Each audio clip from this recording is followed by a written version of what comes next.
Hello students, कैसे हैं आप। आज हम डिस्कस कर रहे हैं फिजिकल केमिस्ट्री का एक बहुत ही इंपॉर्टेंट चैप्टर और ये है गैसियस स्टेट्स ऑफ मैटर।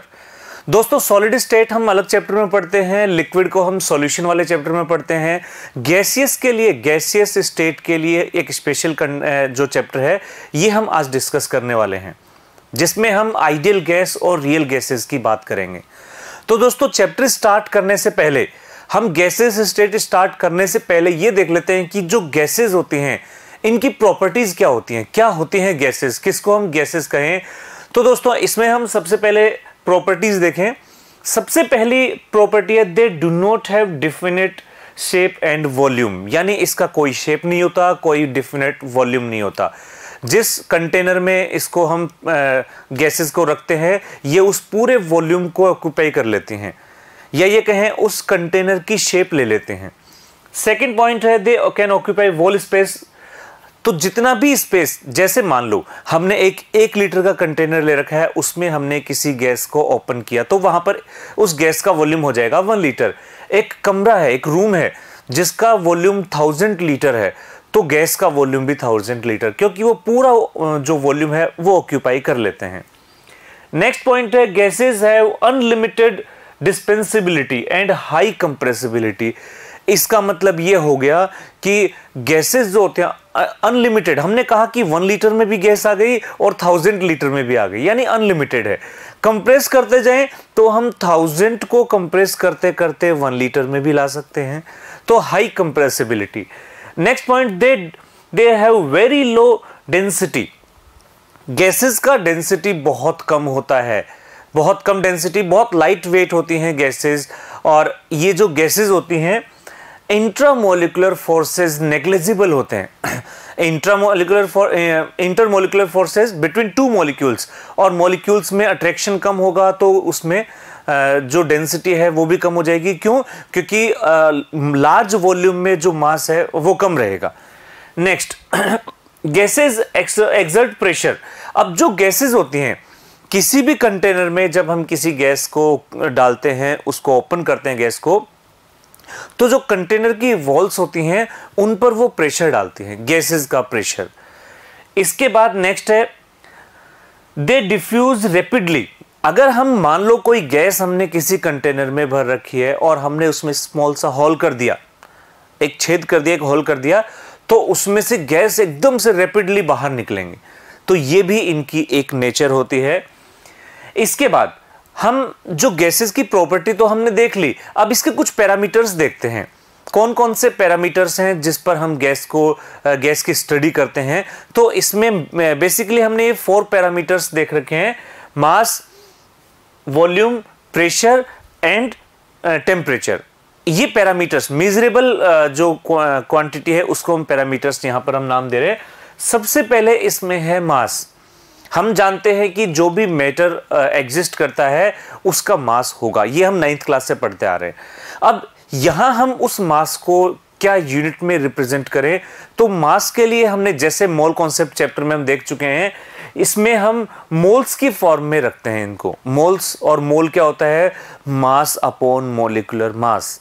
तो इसी रेशियो को हम काम में लेते हैं यहां पर मोल्स में। और हमारे पास अगर एटम्स हैं, मॉलिक्यूल्स बहुत सारे हैं, तो जितने नंबर ऑफ मॉलिक्यूल्स होंगे उसको मोलर मास से हम मल्टीप्लाई भी कर सकते हैं इस तरह से। तो अगर नंबर ऑफ मॉलिक्यूल को मोलर मास से नंबर ऑफ मोल्स को अगर मोलर मास से मल्टीप्लाई कर देते हैं तो उस पूरे गैस का मास आ जाएगा।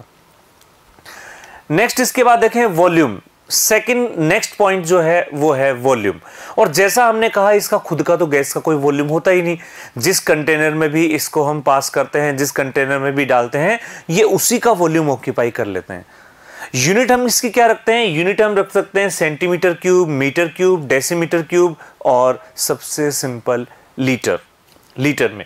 अगर हम रिलेशन देखें लीटर और डेसीमीटर क्यूब या सेंटीमीटर क्यूब का, तो हम देख सकते हैं कि 1 लीटर में 1 डेसीमीटर क्यूब होते हैं, या ये कहें उसमें 1000 सेंटीमीटर क्यूब होंगे, या ये कह सकते हैं 1000 ml, यानी 1 centimetre cube is equal to 1 ml।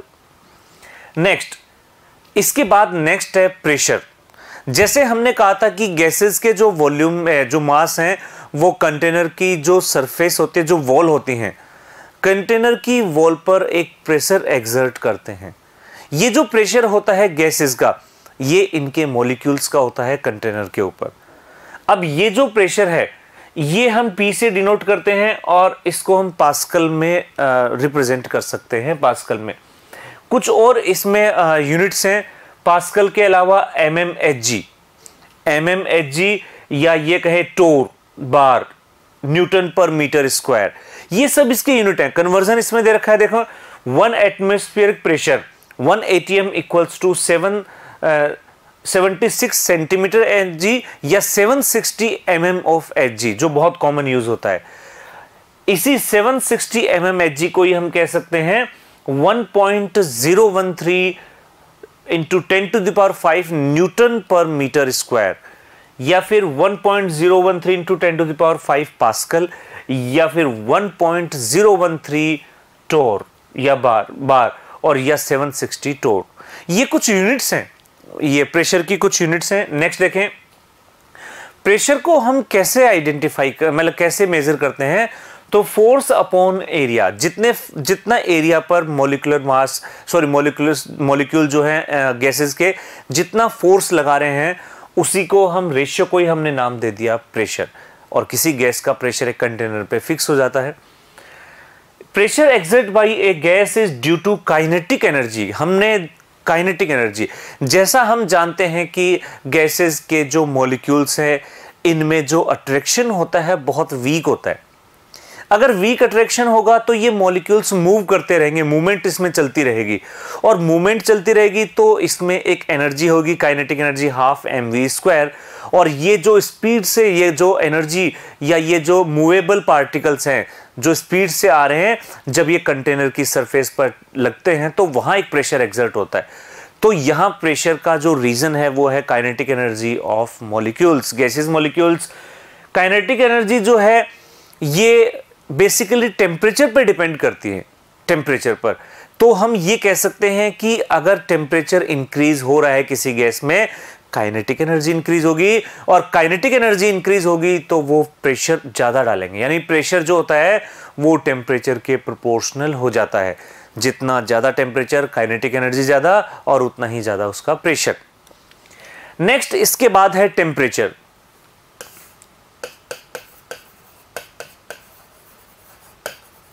Temperature जिसको हम T से डिनोट करते हैं, T से डिनोट कर रहे हैं।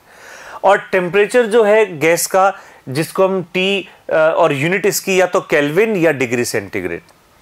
अब अगर मान लो केल्विन में हमें दे रखा है तो केल्विन को डिग्री सेंटीग्रेड अगर दे रखा है और केल्विन में कन्वर्ट करना है तो एक एब्सोल्यूट टेम्परेचर होता है 273.15।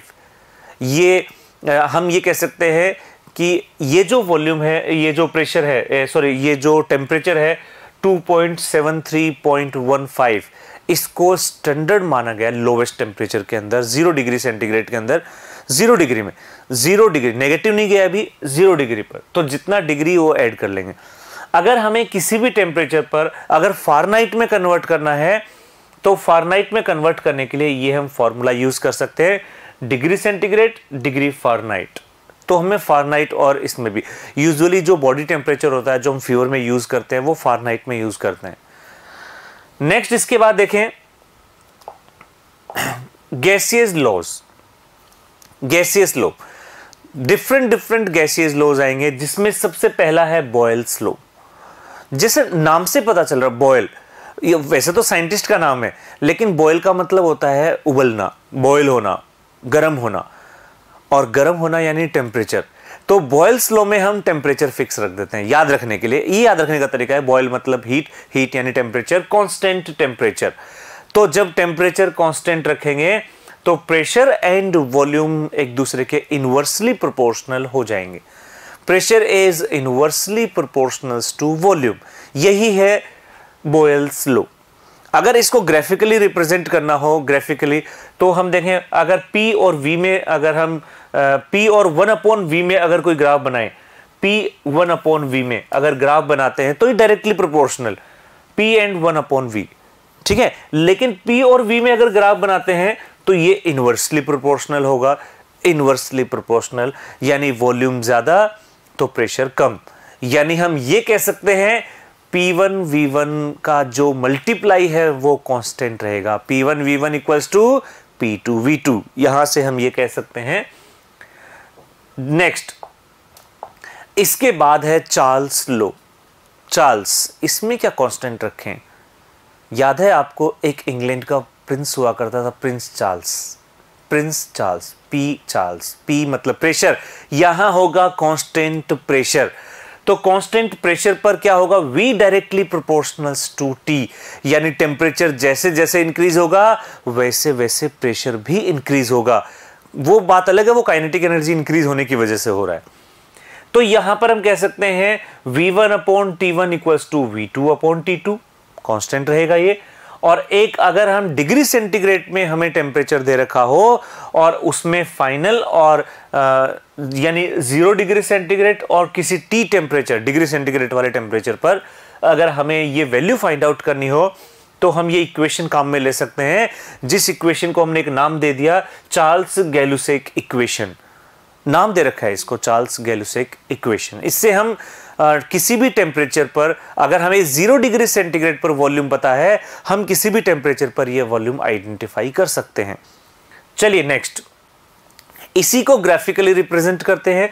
हमने जैसे कहा था कि अगर वॉल्यूम कांस्टेंट है, वॉल्यूम अगर कांस्टेंट है तो यहां पर प्रेशर अगर कांस्टेंट है तो वॉल्यूम एंड टेम्परेचर में जैसे जैसे टेम्परेचर इंक्रीज होगा, जैसे जैसे टेम्परेचर इंक्रीज होगा वैसे वैसे ये प्रेशर भी इंक्रीज वॉल्यूम भी इंक्रीज हो जाएगा, वॉल्यूम भी इंक्रीज हो जाएगा। और वैसे भी हम किसी भी चीज को जब गर्म करते हैं तो वो एक्सपेंशन होता है, और एक्सपेंशन मतलब वॉल्यूम इंक्रीज होता है। गैसेस में भी ऐसा ही होता है। अगर हम इनवर्सली V और 1/T में अगर ग्राफ बनाते हैं तो ये इनवर्सली प्रोपोर्शनल का ग्राफ आ जाएगा, ग्राफिकल रिप्रेजेंटेशन। नेक्स्ट इसके बाद देखें, नेक्स्ट एक और प्रिंसिपल, एक और गैसेस लॉ है और वो है गैलुसेक लॉ। गैलुसेक लॉ ये कांस्टेंट वॉल्यूम पर वर्क करता है, कांस्टेंट वॉल्यूम पर। और कांस्टेंट वॉल्यूम पर अगर हम देखें तो P is directly proportional to T। अगर हमने किसी कंटेनर का वॉल्यूम फिक्स कर दिया कि उसका साइज अपने को नहीं बढ़ाना कंटेनर का, आप फिर गर्म करो, उसको गर्म करोगे तो वॉल्यूम तो इंक्रीज नहीं हो सकता क्योंकि वॉल्यूम तो कंटेनर का था।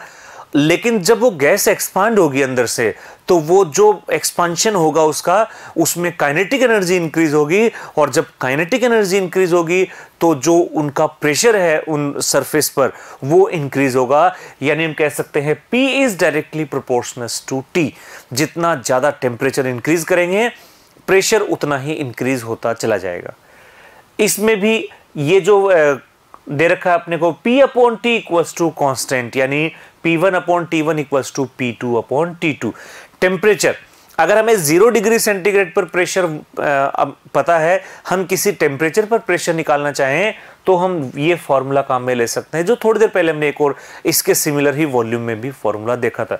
PT यानी pressure at T temperature, P0 pressure at 0 degree centigrade, 1 + T/T है यहां पर टेम्परेचर इन डिग्री सेंटीग्रेड 273.15। चलिए नेक्स्ट पर आते हैं, इसी का ग्राफिकल रिप्रेजेंटेशन देखते हैं कि कैसे हम इसको रिप्रेजेंट कर सकते हैं। तो सबसे पहले हमने कहा P directly proportional to T, तो यहां P और T में स्ट्रेट लाइन आ जाएगी। लेकिन अगर हम इसको इन P और 1/T में ग्राफ बनाना चाहें तो ये डिक्रीजिंग आएगा, डिक्लाइन आएगा, यानी इनवर्सली प्रोपोर्शनल आएगा। नेक्स्ट इसके बाद इन सभी प्रिंसिपल, इन सभी रूल्स, इन सभी लॉज को मिलाकर हम एक बनाते हैं आइडियल गैस इक्वेशन। एक ऐसी इक्वेशन जिसमें आइडियल गैस की प्रॉपर्टी हो, जो हम स्टार्टिंग जो हमने फर्स्ट स्लाइड देखी थी वो आइडियल गैस की प्रॉपर्टीज थी। देखें इसके अंदर एक फॉर्मूला यूज करते हैं, PV equals to nRT। P यहां पर है प्रेशर, V यहां पर है वॉल्यूम, N स्मॉल n ये है नंबर ऑफ मोल्स, R है gas constant and T is temperature.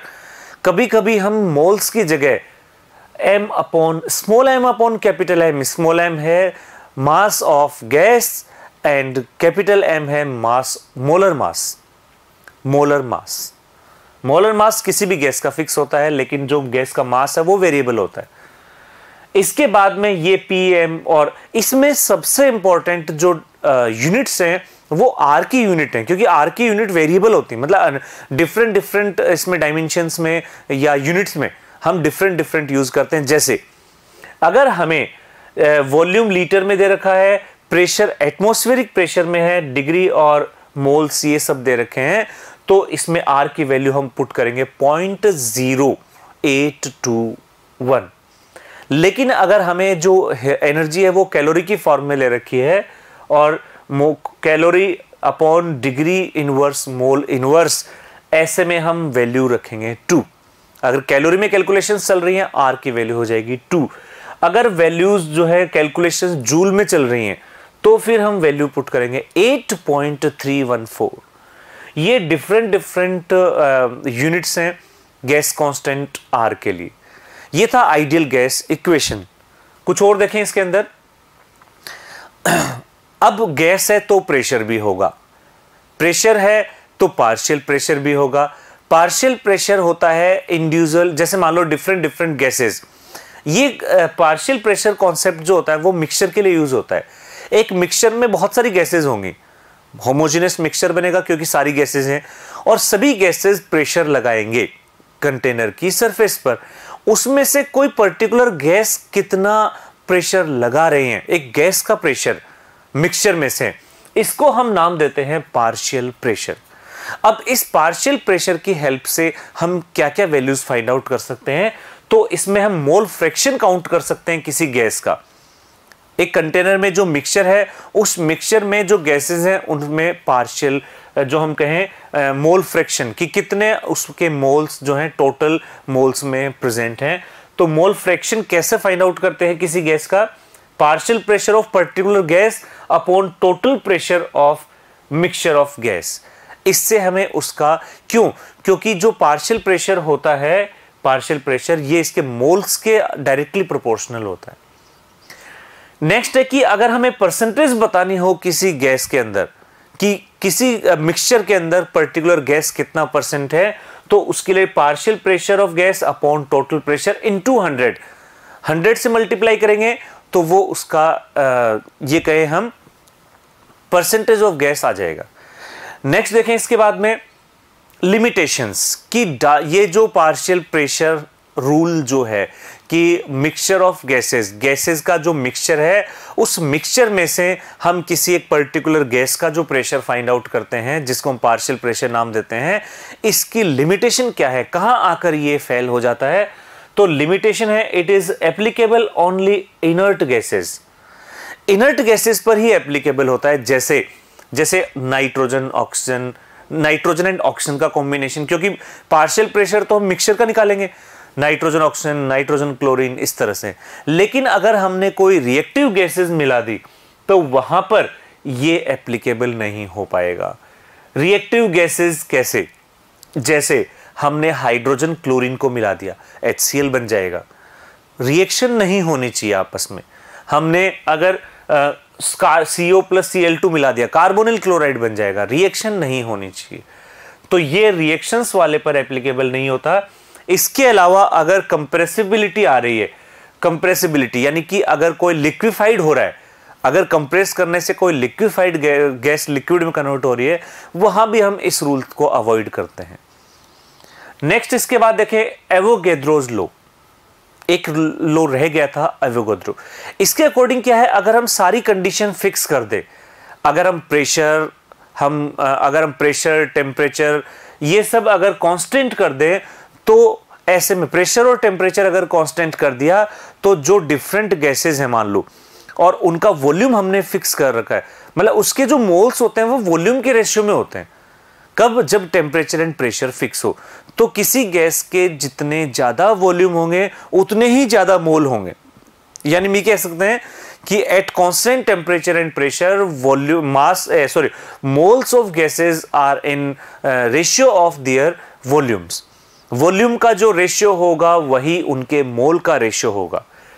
बस यही इसमें बता रखा है।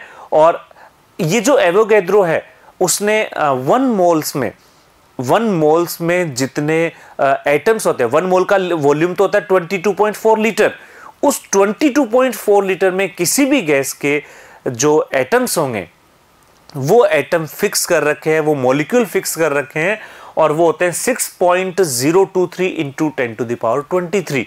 ये एवोगैड्रो लॉ। इसमें हमने एटम्स को फिक्स किया है कि एक वॉल्यूम के अंदर एटम्स कितने होंगे। नेक्स्ट, उसके बाद है Graham's law of effusion and diffusion. Diffusion and effusion दोनों डिफरेंट फिनोमिना है।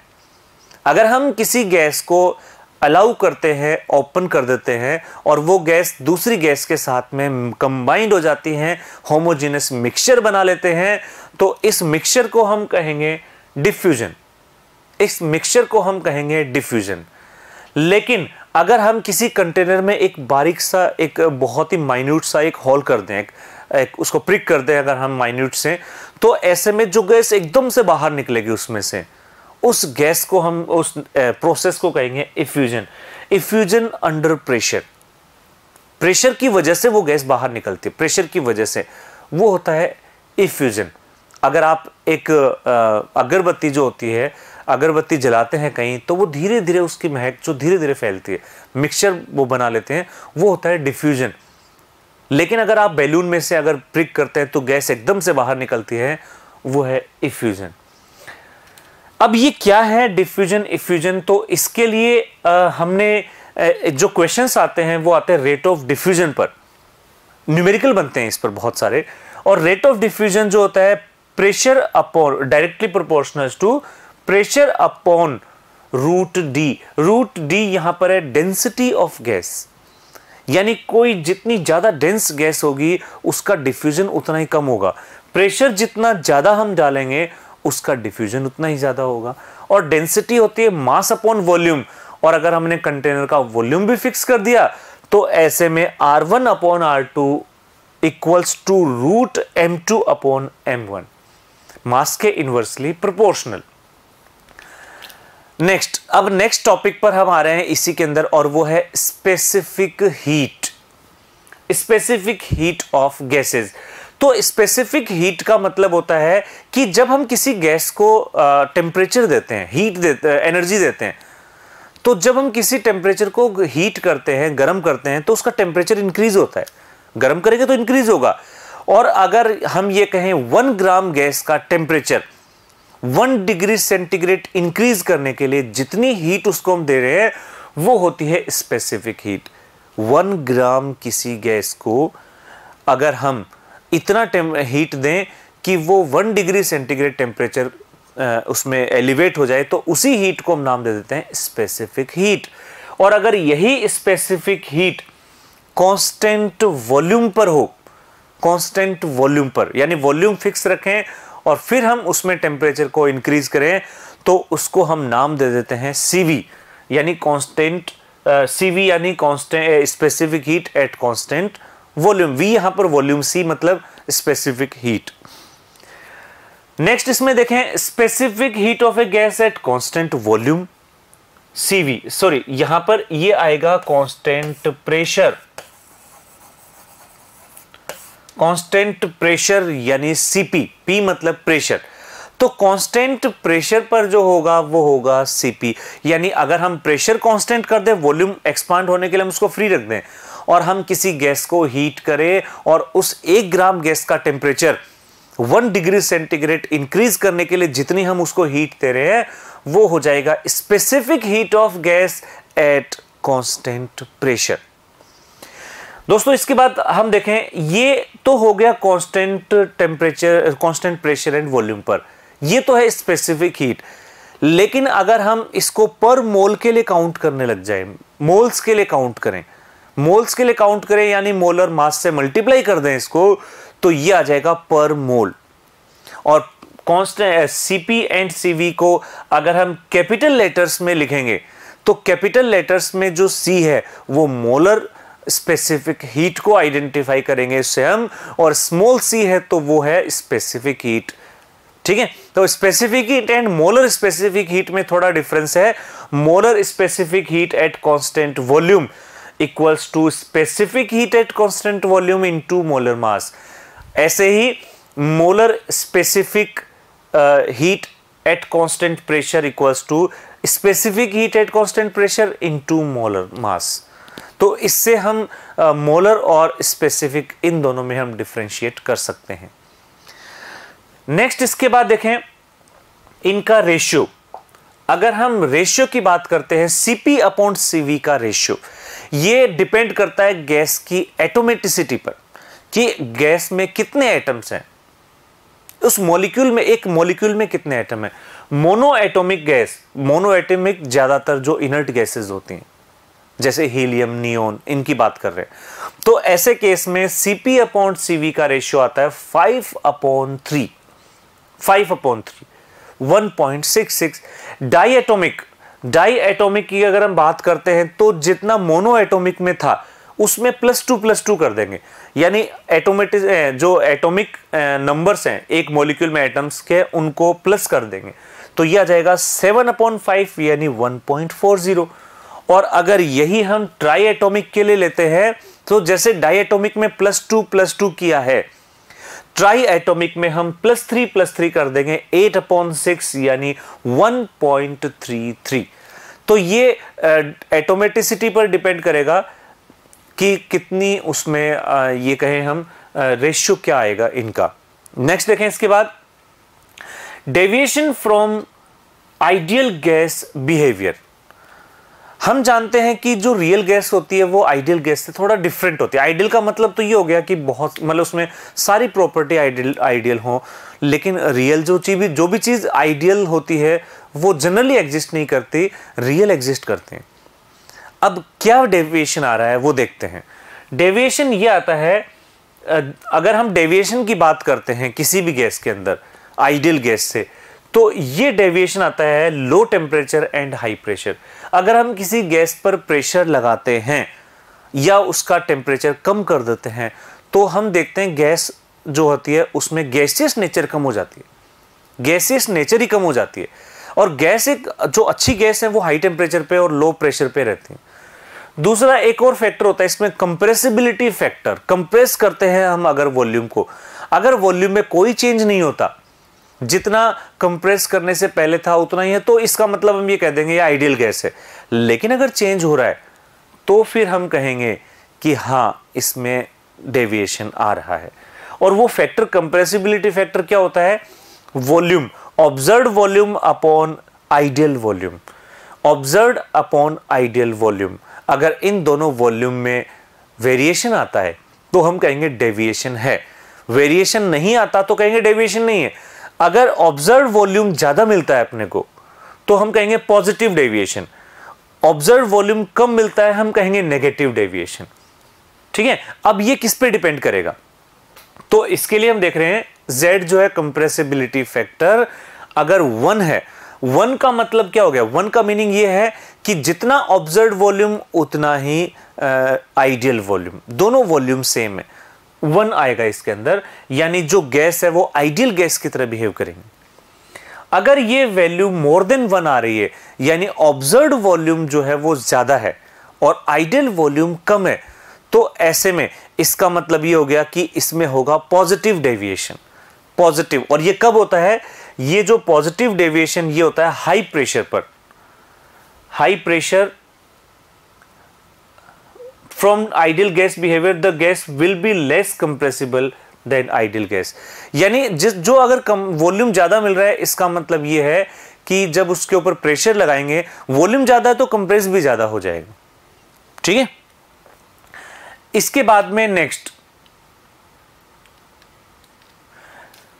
है अगर हम Z की वैल्यू कम रख दें, यानी ऑब्जर्व्ड वॉल्यूम जो है कम मिलेगा अपने को, ऑब्जर्व्ड वॉल्यूम जो ऑब्जर्व कर रहे हैं वो कम मिला, आइडियल था वो ज्यादा था, इसका मतलब गैस जो है वो कंप्रेसिबल बहुत ज्यादा हो रही है।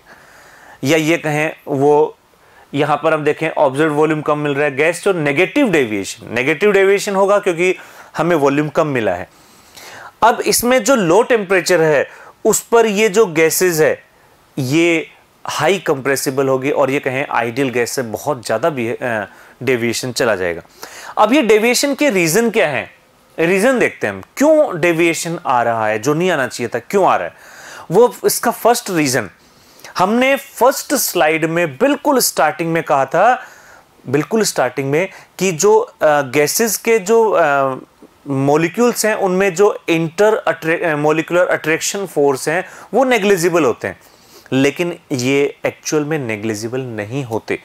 कुछ वैल्यू जरूर होती है इसकी, यानी हम कह सकते हैं कि F attraction is not equals to zero, negligible नहीं होता। दूसरा कि हमने गैसेस के, हमने वॉल्यूम की बात की थी, हमने कहा था जितना वॉल्यूम कंटेनर का वही गैस का, लेकिन गैस के मॉलिक्यूल्स होते हैं उनका भी तो कोई वॉल्यूम होता है, उनका खुद का भी कोई वॉल्यूम होता है, जिसको हमने वहां नेग्लिजिबल किया था उसमें भी कोई ना कोई वॉल्यूम होगा। इसके बाद हमने आइडियल गैस को हटाकर उसकी जगह हमने कुछ करेक्शंस की आइडियल गैस में और एक तैयार किया real gas equation. Real gas equation को हम नाम दे देते हैं van der Waal equation, van der Waals gas equation, real gas equation. इसमें दो करेक्शन हुए, प्रेशर में करेक्शन हुआ, वॉल्यूम में करेक्शन हुआ। वॉल्यूम एक्चुअल वॉल्यूम से कम मिलेगा। क्यों कम मिलेगा? क्योंकि उसके अंदर गैसेस मॉलिक्यूल जो है उनका भी कुछ वॉल्यूम है। दूसरा प्रेशर, हमने कहा फोर्स ज्यादा हो, मतलब अट्रैक्शन फोर्स भी होता है, तो यहां जो प्रेशर होगा वो हमें ज्यादा मिलेगा। तो ये pressure correction and volume correction. तो दोस्तों यहां से अगर हम बात करते हैं कि इस इक्वेशन को देखते हुए हम ये आइडिया लगा लेते हैं कि हाई टेम्परेचर हो, लो प्रेशर हो, तो कोई भी गैस जो होती है वो आइडियल गैस जैसा बिहेवियर करने लग जाती है at high temperature and low pressure, ऐसी कंडीशन में। अब जरा बात कर लेते हैं इन ए और बी की। पहले ए की बात कर लेते हैं जो प्रेशर में आ रहा था, प्रेशर में मतलब प्रेशर वाले फॉर्मूले में।